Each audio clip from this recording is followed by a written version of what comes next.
have you seen the Muslim lawyer that was slaughtered by ISKCON extremists, and after that the complete nation was quiet? ভারতীয় গণমাধ্যমে বাংলাদেশকে নিয়ে ব্যাপকভাবে সংবাদ প্রচার হচ্ছে। সেটি অপপ্রচার, অপতথ্য কিনা সেই বিতর্কে যাব না। যেটি নিয়ে কথা বলতে চাই সেটি হলো সম্প্রতি বাংলাদেশের সাবেক সংসদ সদস্য, জাতীয় পার্টির চেয়ারম্যান আন্দালিব রহমান পার্থ ভারতীয় এক গণমাধ্যমের সঙ্গে কথা বলেছেন। বলতে গেলে ভারতীয় গণমাধ্যমকে কড়া জবাব দিয়েছেন আন্দালিব রহমান পার্থ। সামাজিক যোগাযোগ মাধ্যমে প্রশংসাও কুড়িয়েছেন অনেকের। সেই কাতারে ছিলেন জনপ্রিয় ইউটিউবার সালমান মুক্তাদিরও।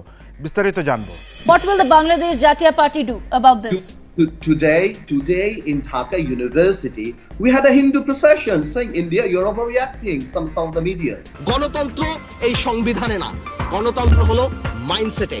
সাম্প্রতিক সময়ে ভারতের গণমাধ্যমে বাংলাদেশকে নিয়ে বেশ তৎপর। ঠিক এই সময়ে বাংলাদেশের সাবেক সংসদ সদস্য, জাতীয় পার্টির চেয়ারম্যান আন্দালিব রহমান পার্থ ভারতীয় এক গণমাধ্যমের সঙ্গে কথা বললেন। নিউজ এক্সকে দেয়া এক সাক্ষাৎকারে বেশ কড়া জবাব দিতে দেখা যায় এই রাজনীতিবিদকে। অনুষ্ঠানের উপস্থাপিকা দীপিকা চোপড়ার প্রথম প্রশ্নটি এরকম ছিল: বাংলাদেশের হিন্দুদের মন্দির এবং তাদের বাড়িঘরে আক্রমণ করা হচ্ছে। পার্থর কাছে জানতে চাওয়া হয়, এ ব্যাপারে আপনি কি বলছেন? প্রশ্নের উত্তরে আন্দালিব রহমান পার্থ বলেছেন, আপনি কি দেখেছেন ইসকনের চরমপন্থীরা বাংলাদেশের একজন আইনজীবীকে কিভাবে হত্যা করেছে?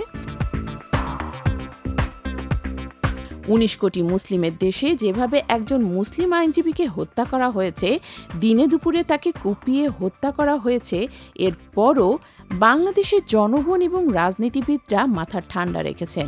পার্থ এও যোগ করেন, বাংলাদেশের কোথাও হিন্দুদের উপর আক্রমণ করা হয়নি। 5 আগস্ট আওয়ামী লীগ ফ্যাসিবাদের পতনের পর বাংলাদেশের মানুষ আওয়ামী লীগের উপর ক্ষোভ ছেড়েছে। উপস্থাপিকার এক প্রশ্নের জবাবে আন্দালিব রহমান পার্থ পরিষ্কার করে বলেন, গত 17 বছরে বাংলাদেশের অভ্যন্তরীণ রাজনীতির ওপর ইন্ডিয়ার হস্তক্ষেপ ছিল। আন্দালিব রহমান পার্থ বলেন, ভারতকে বুঝতে হবে বাংলাদেশের মানুষের পালস। এরপরেই সাক্ষাৎকারটি ভাইরাল হয়ে যায় সামাজিক যোগাযোগ মাধ্যমে, হাজার হাজার শেয়ার পড়ে যায়।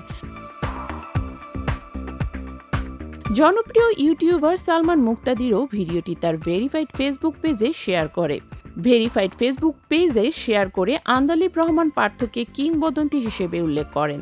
তিনি ক্যাপশনে লেখেন, ওএমজি দিস ম্যান, আল্লাহ, barrister Andaleeb Rahman, you are an absolute legend, ha ha ha, the way he handle this so good. আলোচিত নাট্য নির্মাতা মাবরুর রশিদ বান্নাও সেই সাক্ষাৎকারের ভিডিও শেয়ার করে লিখেছেন, no fluff, just boldness, loved your approach ভাই।